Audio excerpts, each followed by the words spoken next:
우리는 계속해서 지금 레위기 19장의 이야기를 계속 다루고 있습니다. 오늘은 19장에 관한 세 번째 시간입니다.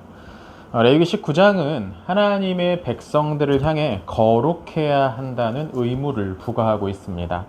그 이유는 그들이 닮아야 할 유일한 대상인 하나님께서 거룩한 분이시기 때문이죠.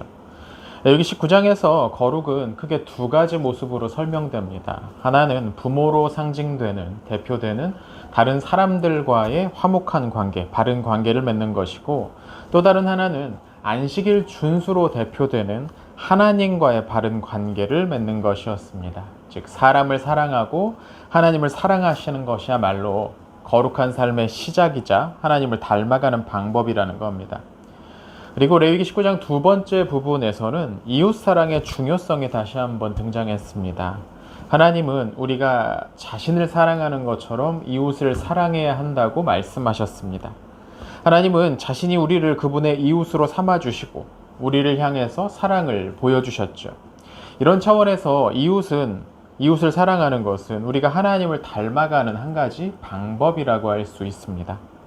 그럼 흐름상 세 번째 부분에서는 이제 하나님 사랑과 이웃 사랑이 거룩의 기본이고, 그래서 어떻게 이웃을 사랑해야 되는가를 보여줬다면, 내용상 이제 어떻게 하면 하나님을 사랑하는 것인가를 말해야 될 차례인 것 같습니다.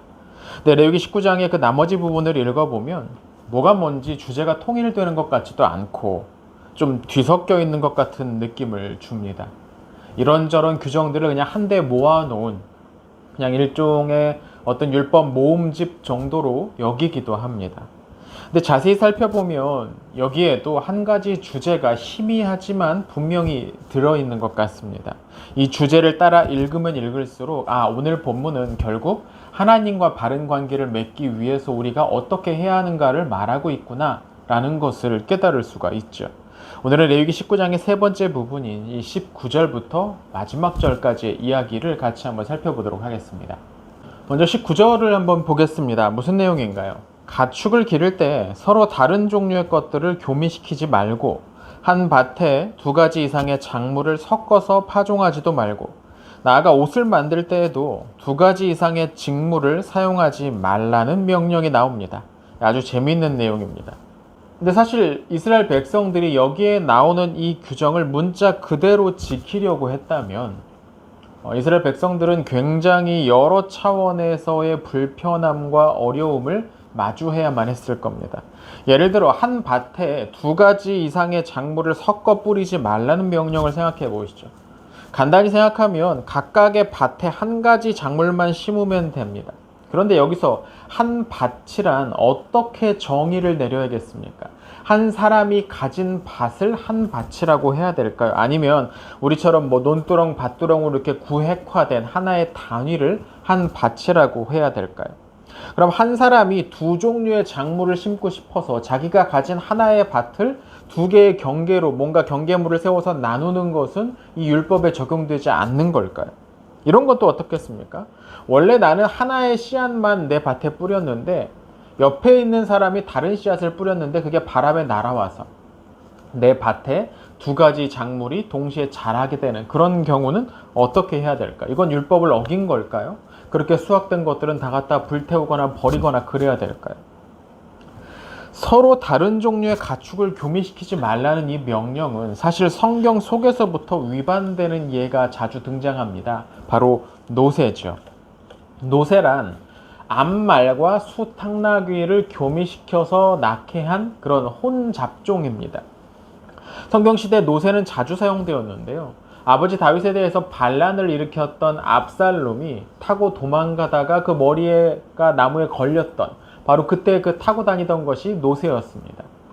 또 솔로몬이 왕위 계승자로 지명된 후에 즉위식을 할 때도 노새를 타고 갔다고 되어 있습니다. 그러니까 꽤나 지체 높은 사람들이 애용하던 이동 수단이 아니었나 싶은 거죠. 그렇다면 이들은 모두 레위기 19장 19절의 이 율법 규정을 어긴 걸까요? 일부 학자들은 이스라엘 사람들이 율법을 따라서 직접 교미를 시켜서 노새를 얻은 건 아니고 외국으로부터 수입한 게 아니겠느냐 그렇게 말하기도 합니다. 실제로 그랬을 수도 있습니다. 이 말이라는 게 굉장히 비쌉니다. 오늘날 값어치로 치면 고급 스포츠카 정도? 아마 그 정도 되는 느낌이었을 겁니다. 그러니까 아무나 살 수 없는 거죠. 가나안 땅에 말 산지가 있는 것도 아니었습니다. 그러니까 이 말은 수입품이었던 거죠. 노새도 아마 그 과정에서 이렇게 수입이 되지 않았나라고 추정해 볼 수도 있습니다.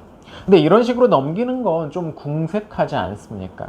직접 만드는 건 안 되고 사용하는 건 괜찮다? 이건 좀 이상하죠.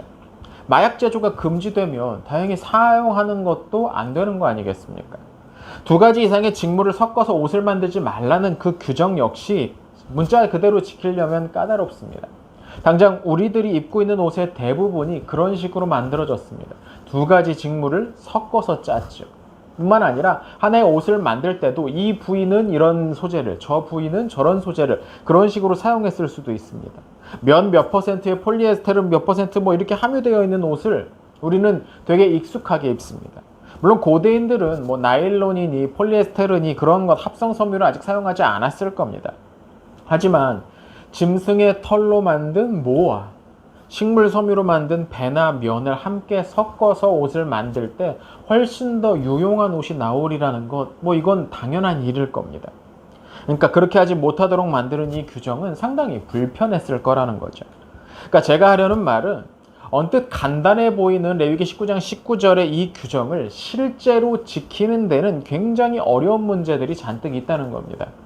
물론 애써서 이 규정들을 어떻게 지킬 수 있는지를 설명할 수는 있을 겁니다. 근데 이 설명 과정에는 성경 원문에는 나오지 않는 수많은 비약들이 들어갈 수밖에 없습니다. 기준이라는 게, 법이라는 게 그렇죠. 그걸 문자 그대로 지키려고 하다 보면 이렇게 저렇게 부딪히는 일들이 많이 나타나기 마련입니다.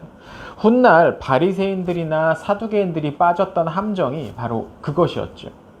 이런 함정이 빠지지 않으려면 이런 법이 제정된 이유에 관한 고려가 함께 들어가야 됩니다. 즉 이 법에 담긴 정신을 알아야 하나님이 주신 이 말씀을 제대로 지켜낼 수가 있다는 것이죠. 문자만 붙들려고 하면 어쩔 수 없이 실패하게 맙니다. 그렇다면 이 규정에 담긴 정신이란 무엇일까요? 저는 여기에 혼합에 대한 경계가 있다고 생각을 합니다. 그리고 이건 레위기 19장 19절만이 아니라 이 19절 이하에 나오는 레위기 19장의 나머지 부분들에도 공통적으로 적용되는, 그래서 그 부분을 이해하는 핵심 열쇠라고 생각을 합니다. 거룩의 핵심은 구별됨입니다. 이미 하나님께서는 바로 앞인 레위기 18장에서 하나님의 백성들은 땅의 풍속을 따라가서는 안 된다라고 엄숙하게 명령하셨습니다. 그들이 살고 있던 이집트 땅의 풍속도, 그리고 그들이 앞으로 들어가게 될 가나안 땅의 풍속도 따라서는 안 된다는 거죠. 그들은 세상 사람들의 삶을 닮아갈 것이 아니고 하나님을 닮아가야 하는 그런 사람들이었습니다. 혼합이란 이렇게 구별된 삶을 살아야 하는 백성들 가운데 파고 들어오는 땅의 풍속들이 주로 선택하는 전략입니다. 사람이라는 존재가 단숨에 아예 새로운 것을 받아들이기가 쉽지가 않습니다. 그게 잘 안 됩니다. 그래서 심리적인 저항이 있기 때문에 조금씩 새로운 것이 우리에게 노출되고 그것이 반복되면서 사람이 변하게 되는 거죠. 정직하게 살던 사람들이 하루아침에 뇌물받고 뭐 부패하고 그렇게 되지 않습니다. 그건 좀 더 은근하게 진행이 되는 거죠. 처음에는 아마도 아는 사람을 통해서 오늘 이런 사람 가까이 있는데 같이 한번 만나보지 않겠냐라고 새롭게 소개를 받습니다. 인사를 하고 반갑습니다. 뭐 그런 식으로 진행이 되겠죠. 그 후에는 나중에 식사 한번 하시죠. 식사 접대를 받고 친목을 쌓고 나이가 어떻게 되시냐고 형님 하고 필요할 때 보태 쓰시라면서 아무 대가 필요 없다고 하면서 은근히 그가 필요한 것, 금전적인 것들을 후원하는 그런 관계로 발전합니다. 그리고 그렇게 한두 번 만남을 받고 도움을 받다 보면 이제 그 사람이 필요한 것을 나에게 부탁할 때 내가 그것을 거절할 수 없게 되어 버리는 거죠. 처음부터 돈 보따리를 싸들고 와가지고 내가 이 돈 드릴 테니까 나 좀 도와주십시오. 그런 식으로 일이 진행되는 게 아니라는 겁니다. 우리나라에서 시행되고 있는 김영란법이라는 게 있죠. 고위 공직자와 관련된 청탁 금지와 관련된 법률입니다. 이게 바로 이런 행위를 막기 위한 겁니다. 대가성, 예전에는 이 어떤 사람이 돈을 받았을 때 그게 대가성이 있는지 없는지가 중요했습니다. 근데 이걸 어떻게 알 겁니까? 대가성이 있는지, 그 돈을 받고 바로 뭔가를 해주는 게 증거가 있으면 되는데, 그렇지 않고 은근하게 뒤를 봐준다면 이 대가성을 입증하는 게 쉽지가 않죠.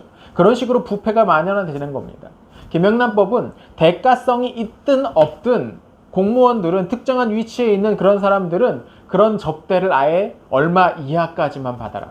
근데 그게 접대라고 부르기에 민망한 3만 원 이하 식사 받지 말고, 뭐 10만 원 이하 축의금도 받지 말, 10만 이상 축의금도 받지 말고, 그렇게 딱 정해준 겁니다. 뭔가 대가를 요구하면서 주었다기에는 작은 금액으로 그 상한을 정해둔 것이죠. 저는 레위기 19장 19절 이하에 나오는 이 명령들이 어떻게 보면 이 김영란법과 궤를 같이 하고 있다고 생각이 듭니다. 하나님은 그분의 백성들의 이 경계가 흐려지는 삶을 살기 원하지 않았던 거죠. 하나님의 백성과 땅의 백성 사이의 경계가 흐려져서 어느 순간 내가 하나님의 백성인지 아니면 가나안 사람인지 스스로 잘 구분이 안 되는 상태가 되는 것을 막기 위해서 처음부터 아주 강한 혼합 금지 구분을 명령하셨던 겁니다. 19절에 나오는 세 가지 규정은 하나의 상징입니다. 가축을 서로 다른 종류와 교미시키거나, 밭에 두 종자를 섞어 뿌리거나, 두 종류의 재료로 짠 옷을 입지 않는 것은 그렇게 함으로 인해서 그런 행위 자체에 뭔가 신비한 능력이 있는 것이 아니고, 그렇기 때문에 하지 말라고 하셨던 게 아니고, 이 명령을 통해서 백성들은 자신들이 세상과 섞이면 안 되는 존재라는 것을 떠올릴 수 있어야 한다는 것이었죠. 이런 개념을 가지고 오늘 본문에 뒤에 나오는 나머지 규정들을 살펴보면 하나의 흐름이 보입니다. 20절부터 22절까지는 자신의 여종과 부적절한 성적 관계를 맺는 사람들이 받게 될 징계가 소개됩니다. 종을 성의 도구로 사용하는 이런 풍습은 당시 아주 익숙하게 널리 퍼져 있었던 관습입니다. 이런 건 문제도 아니고 죄도 아니었습니다. 근데 하나님은 이를 속건제를 드려야 할 죄로, 하나님의 거룩함을 손상시키는 죄로 여기셨습니다.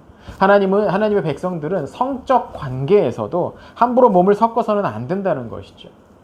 23절과 25절은 가나안 땅에 들어간 직후의 상황을 배경으로 합니다.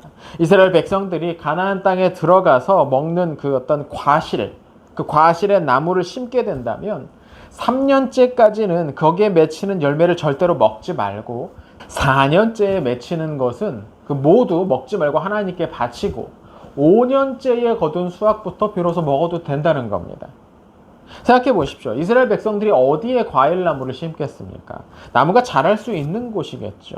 그리고 그런 땅에는 이미 이전부터 과일나무를 심어왔을 겁니다. 다시 말하면 가나안 땅 백성들이, 가나안 사람들이 과일나무를 심었던 그곳에 이스라엘 백성들도 심었을 겁니다. 아무데나 심는다고 해서 그게 잘 자라는 건 아니니까요. 그럼 여기에서 얻는 소득은 어떻게 생각하면 가나안 땅의 백성들이 그들의 신에게 빌어서 받은 복으로 얻게 된 거라는 생각을 할 수가 있습니다. 자신들이 한 것은 아무것도 없으니까요. 그냥 거기에 원래 심어져 있던 것들을 따먹고 나면 원래 여기 있는 사람들이 뭔가를 한 것을 우리가 먹는다는 생각을 할 수 있으니까요. 하지만 하나님은 3년 동안 새로 심은 나무에서 열리는 열매를 아무도 먹지 말고 4년째에도 하나님께 다 바치라고 하심으로써 이런 사람들이, 이전 사람들이 들인 노력과 종교의식의 자취로부터 이 새 나무들을 완전히 분리시키려 하셨던 게 아닌가 싶습니다. 그들이 먹는 것은 가나안 땅의 백성들의 노력, 그들의 신의 도움이 아니라 하나님의 은혜라는 것을 확실히 알게 하셨던 거죠. 26절 이하의 다양한 규례들도 이런 식으로 이해할 수 있습니다. 하나님은 그 땅의 백성들의 풍습과 이스라엘 사람들이 섞이지 않기를 바라셨습니다. 그 땅에서 행하던 일들, 무엇이냐면 머리를 특이하게 깎거나 살에 문신을 하거나 무늬를 새기고 하는 그런 일들은 단지 패션이 아니었습니다. 이걸 가지고서 오늘날 문신하지 말아라, 피어싱하지 말아라, 이렇게 적용하는 것은 조금 엉뚱한 일이죠. 이것들은 모두 그 땅의 신화들과 관련된 일이었습니다. 하나님은 그분의 백성들이 그 몸의 일부에서라도 이 땅의 백성들의 풍습을 그 안에 새기기를 원하지 않으셨던 겁니다. 처음에는 작은 혼합이었겠지만, 처음에는 그냥 재미로, 멋으로 따라했던 것에 불과하겠지만, 그런 식의 혼합이 나중에 얼마나 큰 문제를 일으킬지 하나님은 알고 계셨던 거죠. 저는 이 구조상 레위기 마지막에 19장 19절 이하에는 하나님과의 바른 관계를 맺는 내용이 나와야 한다고 말씀을 드렸습니다. 순서가 그러니까요. 그리고 우리가 발견한 건 서로 다른 동물을 교미시키지 말고 밭에 두 종류 이상의 씨앗을 섞어 뿌리지 말라는 이상한 명령이었죠. 하지만 지금 살펴본 것처럼 이 규정을 혼합의 금지, 혼합주의에 관한 경계로 읽는다면 우리는 이 구절들이 어떻게 하나님과 바른 관계를 맺는 데 도움을 줄 수 있는지를 이해할 수 있습니다. 하나님은 그분의 백성들이 이 세상과 작은 타협들을 반복하는 모습을 보고 싶어 하지 않으셨던 겁니다. 그들이 구별된 존재로 살아야 한다는 사실을 잊어버리지 않기를 원하셨던 겁니다. 비록 시작은 작은 타협이겠지만 티끌이 모여 큰 산이 되듯 그런 작은 타협과 혼합들이 언젠가는 크고 무서운 결과를 만들어낼 수 있기 때문입니다. 겨자씨만한 믿음으로도 이 산을 들어 저리로 옮길 수 있다고 한다면 겨자씨만한 타협으로는 어떤 큰 문제가 일어날 수 있겠습니까? 이른바 양다리 걸치기, 혼합주의는 하나님과 바른 관계를 맺는 방식이 아닙니다. 하나님의 말씀 절반에 세상의 지혜 절반을 섞어서 나오는 것은 절반의 신앙이 아니라 절반의 배교인 것이죠. 하나님은 전부를 원하시는 분입니다. 고대 이스라엘 사람들이 세웠던 두 개의 왕국이 차례로 무너진 데에도 그들의 이런 혼합주의적 신앙이 있었습니다. 북부 왕국은 금송아지 신상을 세움으로써 여호와 신앙과 가나안 신앙을 절충시키려고 했습니다. 여호와를 섬기되 가나안의 방식으로 그렇게 하려고 했던 거죠. 남부 왕국은 크게 다르지 않았습니다. 그들은 이제 예루살렘에 여호와를 위한 거대한 신전을 세워두고는 이제 이 신전이 있으니까 온갖 작은 일탈 정도는 아무것도 아닌 것인 양 생각하기 시작했습니다. 우린 이런 생각에 쉽게 빠집니다. 내가 하나님을 위해 한 큰 일들을 떠올리면서 어떤 큰 헌신, 큰 희생을 떠올리면서 작은 타협과 혼합은 별것 아닌 것처럼 생각하는 거죠. 심지어 예루살렘이 몇 번이나 바벨론에 의해 함락되고 사람들이 끌려갔는데도 불구하고 여전히 사람들은 그런 착각에 빠져 있었습니다. 하나님의 성전이 우리에게 있으니 이 성은, 이 나라는 결코 무너지지 않을 것이다. 결국 기원전 586년 예루살렘 성벽이 철저히 무너짐으로써 이 생각이 착각이었음이 증명되었죠. 신약 성경에는 다양한 교회들이 등장합니다. 그중 한 교회가 오늘 레위기 19장에서 경고하고 있는 것 같은 혼합주의에 깊이 빠져 있었습니다. 바로 고린도 교회였죠. 바울은 이 애증의 교회를 그리스도께로 되돌리기 위해서 굉장히 많은 고민을 하고 고생을 합니다. 근데 바울의 조언은 고린도 교회의 상황을 이해하고 배려하고 양보하는 게 아니었습니다. 물론 바울은 여러 부분에서 이해하고 양보해 왔던 사람입니다. 그런데 이 부분에서는 달랐습니다. 그럼 매우 분명한 어조로 아주 단호하게 고린도 교회 교인들을 향해서 경고합니다. 너희는 믿지 않는 자와 멍에를 함께 매지 말라. 의와 불법이 어찌 함께하며 빛과 어둠이 어찌 사귀며 그리스도와 벨리알이 어찌 조화되겠느냐. 바울은 복음을 위해서라면, 그리스도를 위해서라면 모든 것을 양보할 수 있는 사람이었습니다. 실제로 그는 자신이 받을 수 있는 모든 것들을 사양했습니다. 그러나 바울은 고린도 교회가 그들의 믿음을 양보하기를 바라지는 않았습니다. 그렇게 하는 게 경제적인 손실을 초래할지도 모릅니다. 그렇게 하는 게 명성을 얻는데 방해되는 일일지도 모릅니다. 그렇게 하는 게 우리의 마음에 원하는 것들을 얻지 못하게 만드는 일일지도 모릅니다. 사람들은 우리를 들어서 세련되지 못했다고 말하고 최신 유행을 따라가지 못한다고 비아냥거리거나 핀잔을 줄 수도 있습니다. 그러나 바울은 그렇다고 하더라도 하나님의 말씀이 세상의 요령과 섞여서는 안 된다고 생각했습니다. 우리는 배우고 확실한 것에 거해야 되는 겁니다. 마태복음 6장 24절에서 예수님은 한 사람이 두 주인을 섬기지 못할 것이라고 말씀하십니다. 네, 이건 우리 주님의 명령입니다. 주님의 말씀대로 이 주인의 명령을 따르려는 사람은 저 주인의 말을 들을 수가 없습니다. 일시적으로는 양쪽의 명령을 다 따를 수 있을지도 모르지만 때가 되면 우리는 선택해야 될 순간을 마주하게 될 겁니다. 결국 결정적인 순간에 우리는 어느 쪽의 명령을 더 무겁게 여겨야 될지를 선택하고 결정해야 될 겁니다. 근데 어떤 사람은 이런 선택의 순간을 도무지 마주하지 않는 것 같기도 합니다. 한쪽에는 하나님의 말씀을 아멘으로 받는 것 같은데 또 한쪽에서는 말씀과 전혀 상관이 없는 명령에 따라서 행동을 하는 거죠. 그러면서도 어떤 충돌이나 문제가 없는 것처럼 행동합니다. 근데 그게 아니죠. 실은 이렇습니다. 이런 사람들은 실제로는 하나님의 말씀을 전혀 진지하게 여기지 않고 있는 겁니다. 그분의 말씀에, 하나님의 약속에 자신의 인생이 이 땅과 내세가 걸려 있다고 생각하지 않고 있는 겁니다. 그렇게 진지하게 믿지 않는 겁니다. 그러니까 그분이 하시는 말씀을 적당히 믿을 수 있는 거죠. 한편에 앉았을 때는 아멘이라고 대답하면서도 그곳에서 일어서서 나오기만 하면 얼마든지 세상의 원리에 따라 사는 게 그래서 가능한 겁니다. 이런 사람들은 결코 선택의 순간을 마주하지 않습니다. 애초부터 아무것도 진지하게 받아들이고 있지 않기 때문이죠. 지금 이 나라의 수많은 정치인들이 이런 식으로 살고 있는 것 같습니다. 그들 중 얼마나 많은 수가 집사고 장로인지 모릅니다. 그런데 그들이 하는 일은 차마 입에 담기도, 입에 옮기기도 어려운 부정한 내용들로, 추잡한 내용들로 가득합니다. 이들이 직무를 수행하는 모습 어디에서도 복음의 흔적이 살펴볼 수가 없습니다. 그런 사람들이 집사라고 장로라고 어디 교회 와서 간증 비스무리하는 것을 토해내는 걸 보면 구역질이 납니다. 레위기 18장에 나오는 그 위에 살던 이들을 토해내 버렸다는 가나안 땅의 심정이 어떤 것인지 알 것만 같습니다. 칵테일 신앙, 뒤섞이고 혼합주의에 빠진 신앙이란 그들의 입술은 어떨지 모르지만 그들의 삶으로 그들은 하나님의 이름을 망령되이 부르고 있는 겁니다.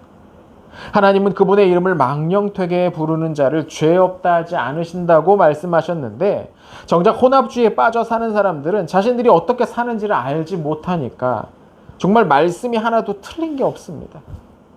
이 백성이 듣기는 들어도 깨닫지 못하고 보기는 보아도 알지 못합니다. 근데 오늘 본문을 설명하면서 한 가지 빠뜨리지 말아야 할 부분이 있습니다. 바로 33절과 34절입니다. 여기에는 거류민을 학대하지 말고 사랑하라는 내용이 담겨 있습니다. 거류민이란 이스라엘 백성들 중에서 그 이방 민족들이 이스라엘 백성들 중에 들어와서 사는 사람들, 그런 사람들을 거류민이라고 말합니다. 하나님은 이스라엘 백성들에게 명령하십니다. 너희도 전에 이집트 땅에서 그런 거류민이 아니었느냐? 그러니 이제 너희들 안에 거류하고 있는 그 사람들에게 친절하게 대해라. 차별하지 말아라. 그들이 잘 모른다고 해서 속이지 말고 우리나라 사람이라면 그렇게 하지 않을 일들을 그들에게 막 행하지 말아라. 이스라엘 백성들 가운데 살아가는 이 이방인들은 어떻게 생각하면 혼합주의, 이 칵테일 신앙에 빠지지 않기 위해서 가장 경계해야 될 사람처럼 보이기도 합니다.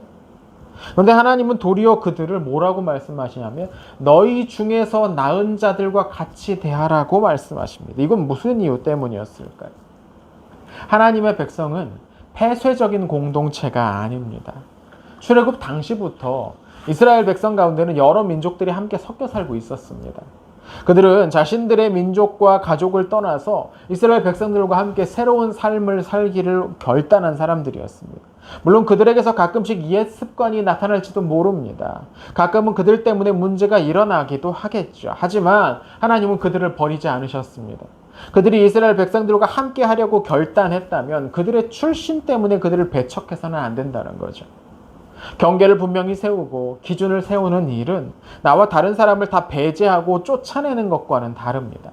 내가 세운 원칙과 기준이 마치 성경 말씀이라도 되는 것처럼 여기면서 그 원칙을 지키기 위해서 사람을 버리고 사랑을 버리는 메마른 인간은 하나님은 그런 사람을 원하지 않으십니다. 레위기 19장의 이 마지막 부분은 우리의 삶 전체에서 거룩한 분리, 구별됨이 있어야 한다는 사실을 보여줍니다. 하나님은 하나님의 백성들이 그들이 소유한 것을 이전 땅의 가축들이나 씨앗이나 옷감과도 섞어서는 안 되는 겁니다. 하나님이 주신 것을 땅의 것들과 혼합해서는 안 되는 겁니다. 하나님의 백성들은 경계를 분명히 세워야 되는 거죠. 여러분의 신앙에서 절대로 포기할 수 없는 것은 무엇입니까? 경계를 긋지 않고 기준을 세우지 않으면 우리는 언제나 세상을 따라가 살게 될 겁니다.